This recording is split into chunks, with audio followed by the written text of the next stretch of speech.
This is the BBC. This podcast is supported by advertising outside the UK. BBC Sounds. Music, radio, podcasts. This is the story of two men who burned £1 million of their own money.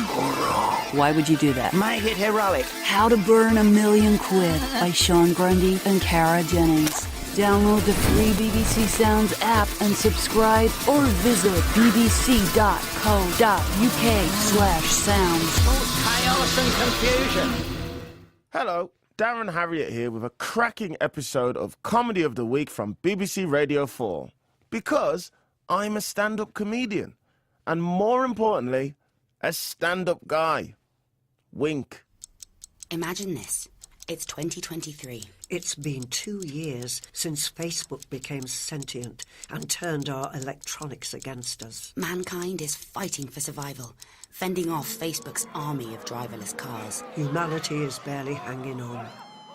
Then, sentient Facebook stages a final, audacious attack. Using drones, it herds all the bees on Earth into one big swarm. And drives them into the sun.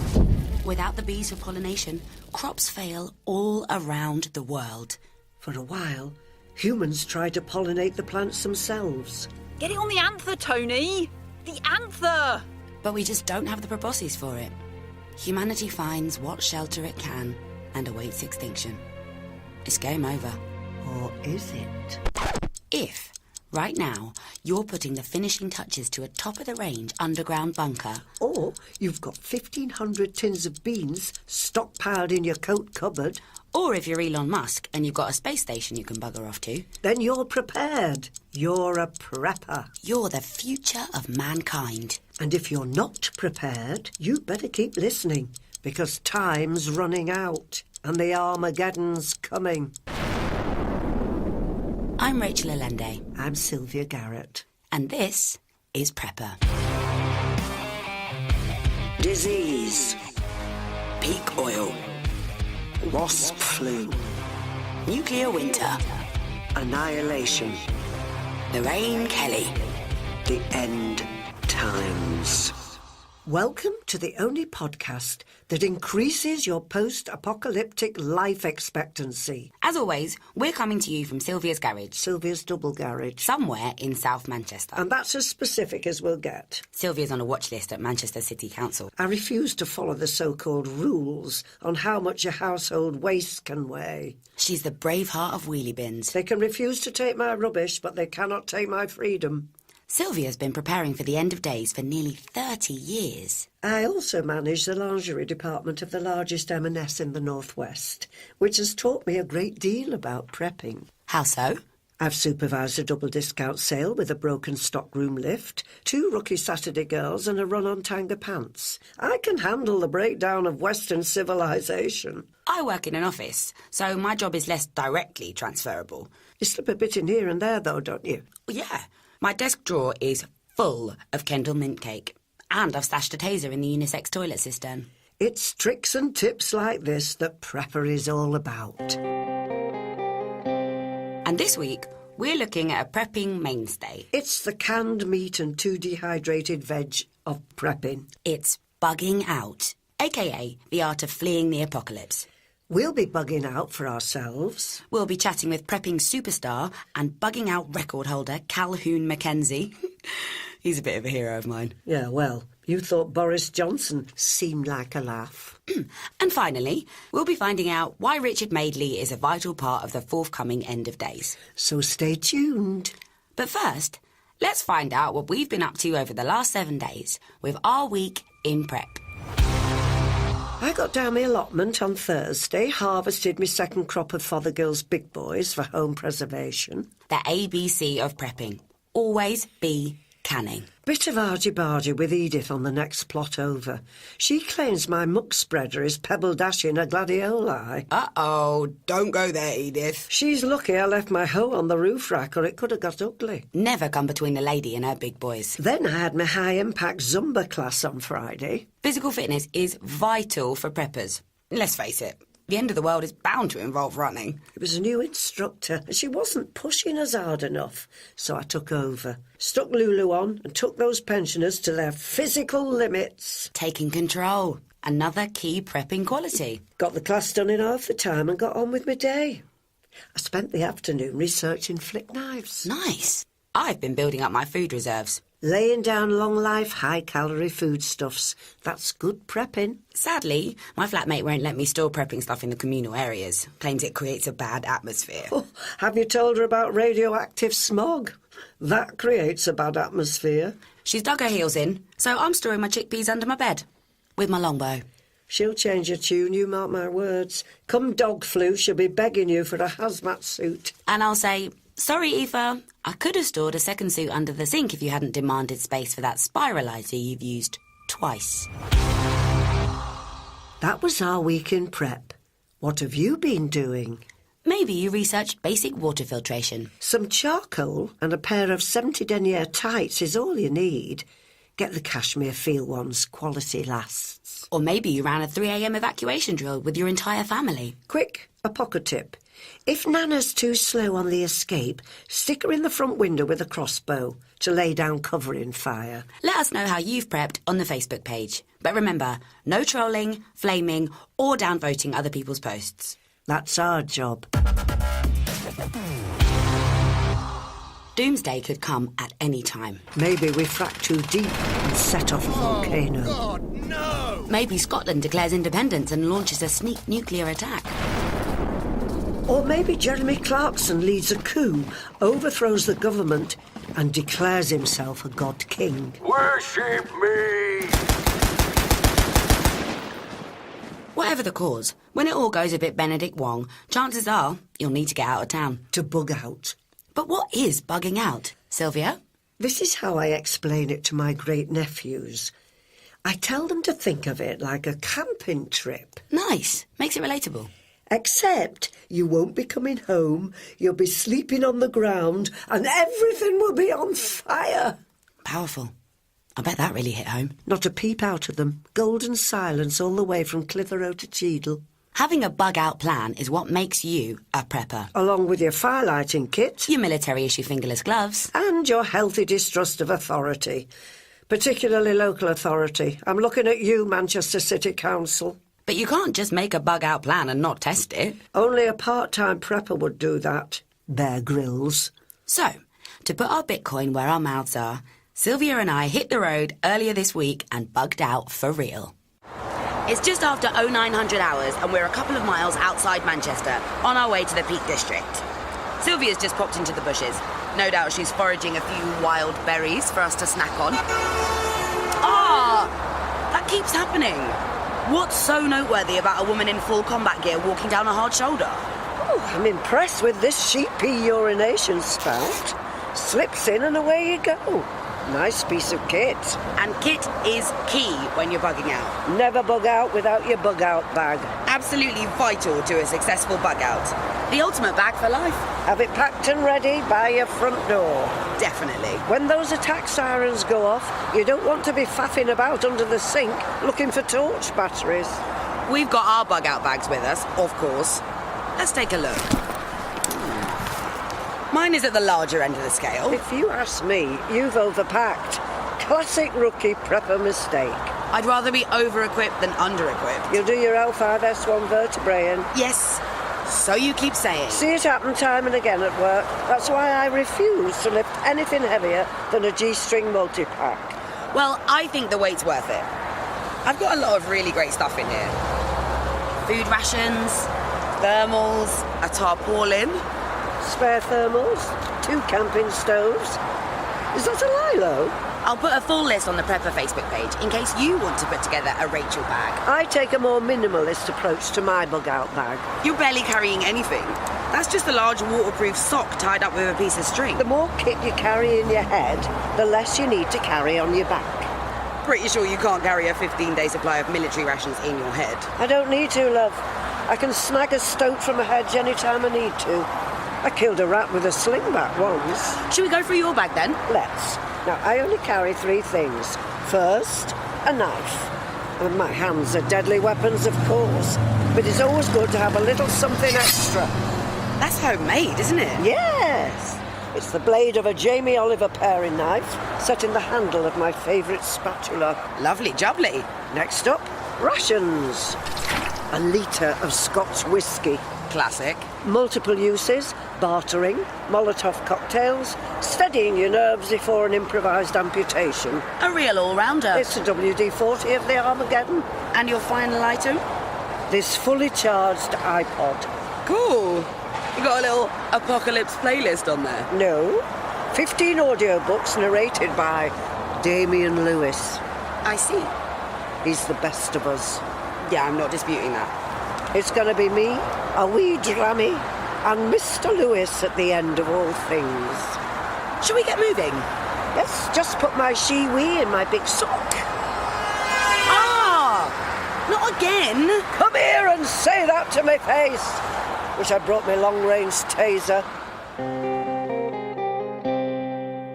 We'll return to our bug-out challenge a little later. But first, just because you know how to bug out doesn't mean you know when to bug out. Bug out too late, and you'll get caught in the food riots as a desperate population turns on itself. But go too early, and you'll still be liable for council tax, even though you're living in a hedge outside Ullapool. Every prepper has a different bug-out trigger. It's a very personal thing. If you want to be a step ahead of everyone else, you need to be able to read which way the wind is blowing. Especially if it's a radioactive wind. I'm determined to harness the power of the internet to tip me off to the Armageddon. So I monitor what people are Google searching. And what's that going to tell you? When enough people Google how to kill a zombie or what's this unidentified flying object, I get a ping on my phone and it's bug-out time. Clever. Shame it's the same alert noise as my Netflix app. I legged it out of a marketing meeting last week. Was halfway down the 3rd flight of stairs when I realised it was just a new series of Queer Eye. My own trigger is a lot more reliable. Go on. Richard Madeley. Madeley's a player on the world stage. Definitely part of the 1%. Probably the Illuminati. He's tight with all the big boys. Buffett, Branson, Bannatyne. Certainly knows how to pick a good book club read. But he's not hoarding all the info nuggets he gets off his powerful buddies. It's all there in his tweets, if you know what you're looking for. Here's one from Wednesday. Judy excited about our next book choice, a real page-turner. If I didn't know any better, I'd say that seemed completely normal. Ha! Judy is his code name for the apocalypse. It is also his wife's name. That's what's so clever about it. There might be a fair bit of scope for error there. Not if you know how his mind works. And I do. He's been on my radar since Runway, the game show he presented in the late 80s. So what are you expecting from Madeley? When will you know it's time to go? That's for me to know, love. But when he sends it, a certain lingerie department will be without its manager for the first time in 27 years. So, what sign are you looking for? We asked the members of the Prepper Facebook group. Let's have some listener tips. Shirley in Exeter first. She believes the global banking system will be shut down by an internet virus. Banks are useless anyway. Any prepper worth their salt has moved their money into precious metals and buried it in the ground. Anyway, back to Shirley. She's on the lookout for symptoms of the computer virus, specifically website glitches. Taking action. Nice. Well, except when the Go Compare website went down last week, she started loading beans into her Kia Sportage. Oh, a bit previous there, Shirley. Turns out her husband had unplugged the router to do the hoovering. You're bound to have the odd false alarm in this game. Absolutely. I spent New Year 1999 alone in my dad's lock-up garage with a sleeping bag and a mildewed copy of The Perks of Being a Wallflower. Y2K? Y2K. Fooled a lot of good preppers. You weren't the only one. To be fair, it was one of the better New Years I've had. You're prone to a false alarm, aren't you? Oh, yeah. I'm terrible for it. Just a few weeks ago, I found myself on a megabus to Falmouth. I can't even remember why. I just know I was really, really scared. Blossom in Redditch is waiting for the oil wells to run dry. Ah, it's a popular one, oil. The transport system grinds to a halt. Food riots, government crackdowns. It's Armageddon classic. So Blossom says she's monitoring petrol prices closely. Can't beat a bit of data. She says the day she tops up at the Esso and doesn't get enough change for a Krispy Kreme and a pineapple lilt, she'll head for the hills. Finally, Phil in Somerset offers some light relief. He says he'll know when the world is ending when Sunderland win the Premier League. Fair play, Phil. It's nice you can see the funny side. Though you want to be keeping a close eye on the water table where you are, Phil. Somerset is basically a massive floodplain. Now that we know when to bug out, let's find out where to go in the final part of our bug out challenge. It's 14:30 hours and we're at my bug out destination. A wooded hill just outside Buxton. We're having some refreshments, so I'm just building a fire.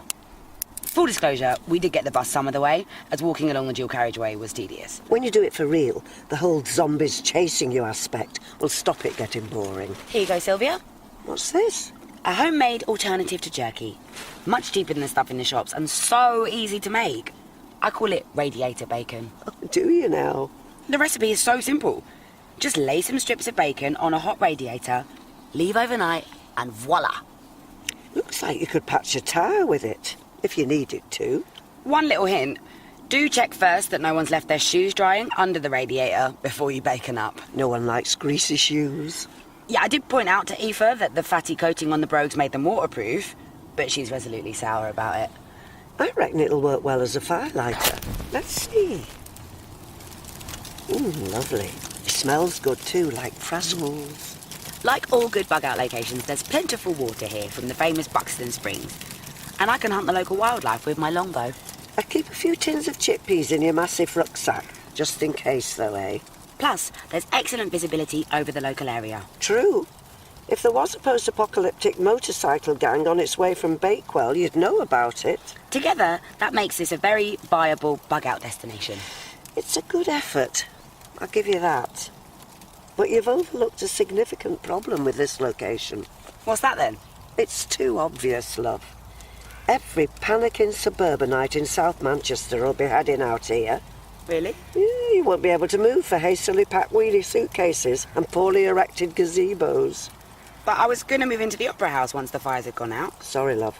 Set yourself up in there and a desperate IT consultant will shank you for your chickpeas. Oh. I was finally going to get a foot on the property ladder.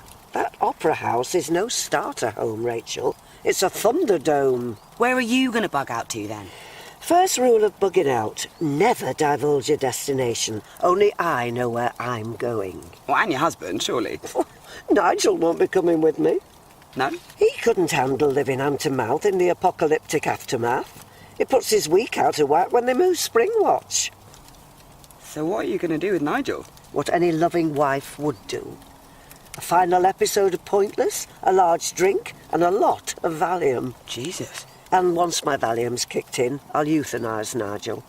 Wow. Come on, let's chuck some more radiator bacon on the fire and crack my whiskey open. Aside from our unfortunate entanglement with the local ranger service at the end, it was a pretty successful bug out. He wasn't a bad lad, though. Nobody wants to see the dark peak burn. True. Once we put the fire out, he supervised our wait for an Uber from a respectful distance. For more on why Rachel's bug-out location is nothing short of a death trap, I've put up a briefish piece on Facebook. To which I've responded with a series of late-night comments. Guess we'll just have to wait and see what happens when the big one comes, won't we? Indeed. Proving you wrong will be a real highlight of the apocalypse for me. And you're not the only one looking forward to the end of days, are you? You're right. Even though it'll be blood-soaked mayhem of the worst order, it can't come soon enough for some people. But why? Let's find out by asking... What's so great about the Armageddon? Gaynor in Ironbridge is seeing the end of days as a great way to shift that last half a stone. Not many calories in pigeon meat, she says. And fending off looters with a homemade shiv will tone you up too. I'd actually try to gain a bit more weight if I was you, Gaynor. Why's that, Rachel? I see the extra flesh on my upper arms as a valuable fuel reserve, not a barrier to wearing cap sleeves. Do get a well-fitting sports bra, though, Gaynor. You don't want your double G's smacking you on the chin when you're fleeing a zombie. Bonus tip there from our resident post-apocalyptic underwear expert. Who's next? Clive in Market Harborough. He's prepping for a global pandemic. Oh, it's a popular one, the global pandemic. In the event of an outbreak, he claims he can make his bungalow airtight within 15 minutes. That's good prepping. What materials does he use? Gaffer tape and polythene, apparently. Nice. He says he's looking forward to finally getting to grips with his ukulele while the pestilence rages outside. Fair enough, Clive. Though you'd better hope it's as straightforward as a global pandemic. If it's nuclear war, no amount of duct tape in your porch will save you. And finally, our old friend Phil in Somerset is back. Again? What's he got to say for himself? Phil says, sure, there will be human suffering and destruction on an untold scale, but at least he'll be free of the one show. Right. Bit of a joker, our Phil. Word to the wise, Phil. This constant quipping will get right on people's wicks post-apocalypse. Rein it in, love. That's what our listeners are looking forward to. What about you, Sylvia? I'll enjoy watching the town hall burn. Of course. Anything else you'll enjoy? The sense of freedom I will feel as I watch the town hall burn.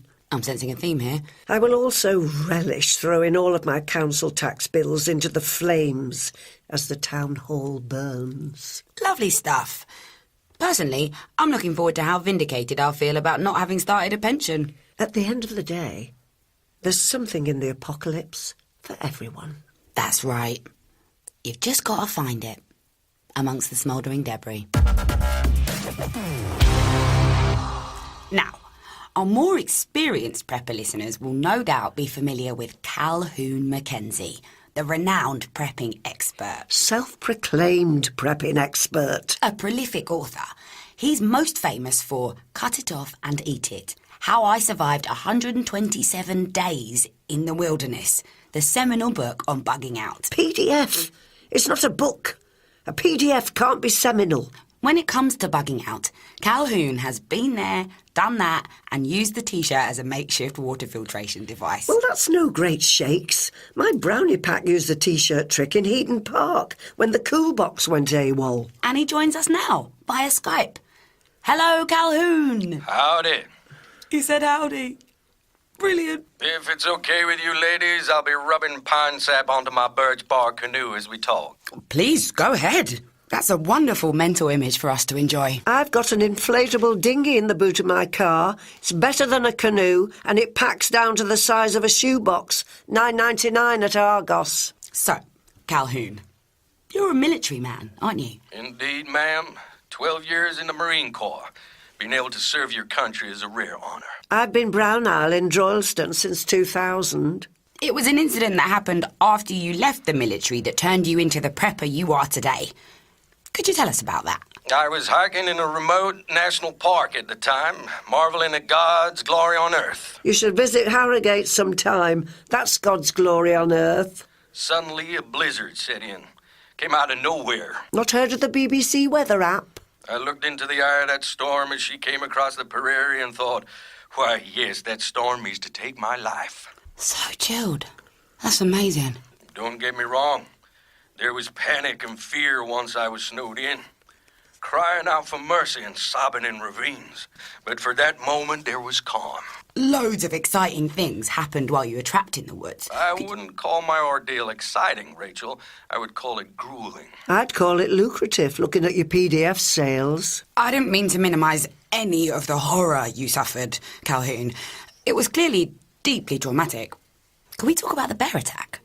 I've said all I wish to say about that in my books. PDFs. Of course, but our listeners really would find it useful and not salacious. Very well. As I describe in Chapter 6 of Fear and Fury, newly released in audiobook format, she was a grizzly, and she stalked me for 3 days before she made her attack. Will you invade a lady's territory? She's gonna fight back. I found sanctuary in a redwood eventually, but only after she had eaten my backpack. Brilliant. But awful, obviously. I emerged from those woods a changed man. I had tasted the apocalypse. And what did it taste like? Moss, tree bark, and the scraps of carrion I found.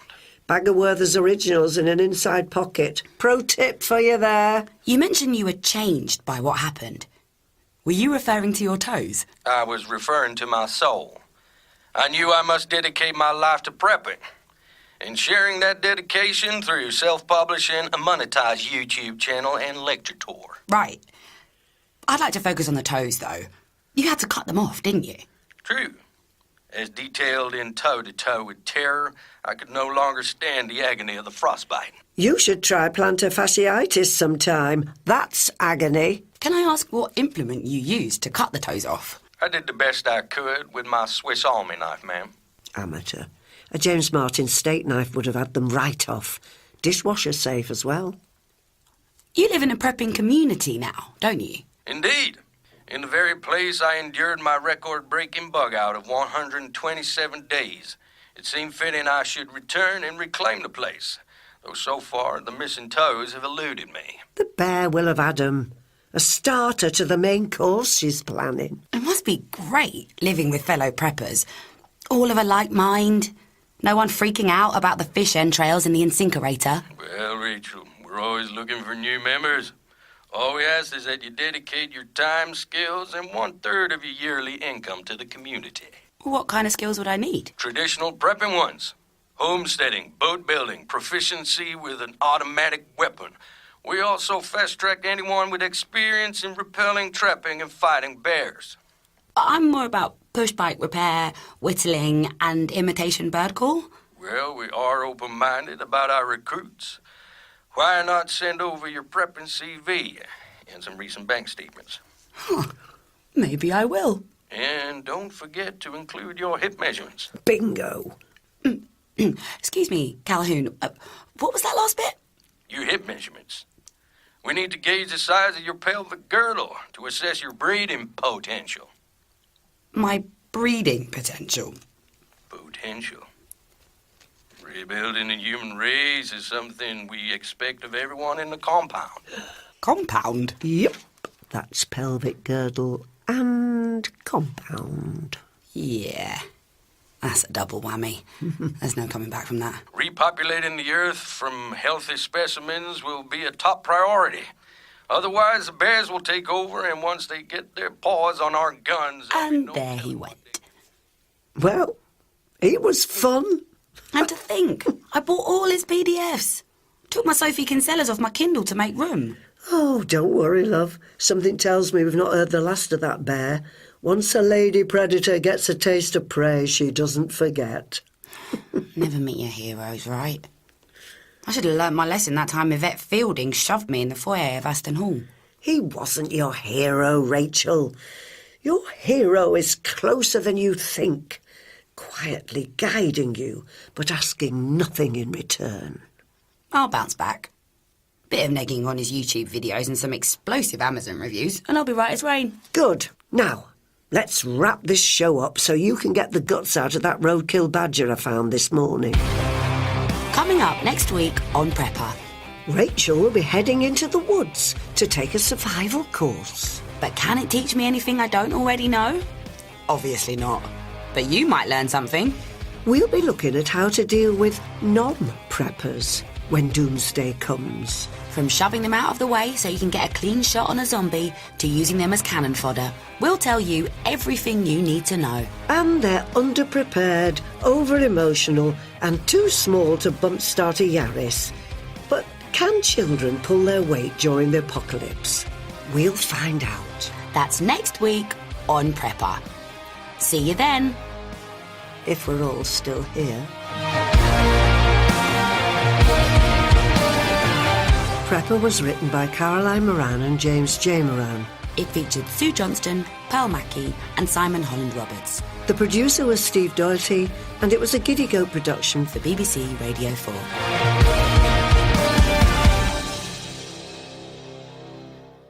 Thanks for listening to the Comedy of the Week. We'll be back next week with another big slice of laughs from BBC Radio 4. Oh, you better get your knife and fork. You want more comedy? Well, why not try the Friday Night Comedy Podcast? Subscribe to the podcast now on BBC Sounds. Before you go, let me just squeeze in here and tell you about the Flip podcast from BBC Radio 4. Each month there's a new book set to listen to from people like Rhys James, Mae Martin and Joe Lycett. Subscribe to the Flip podcast on BBC Sounds.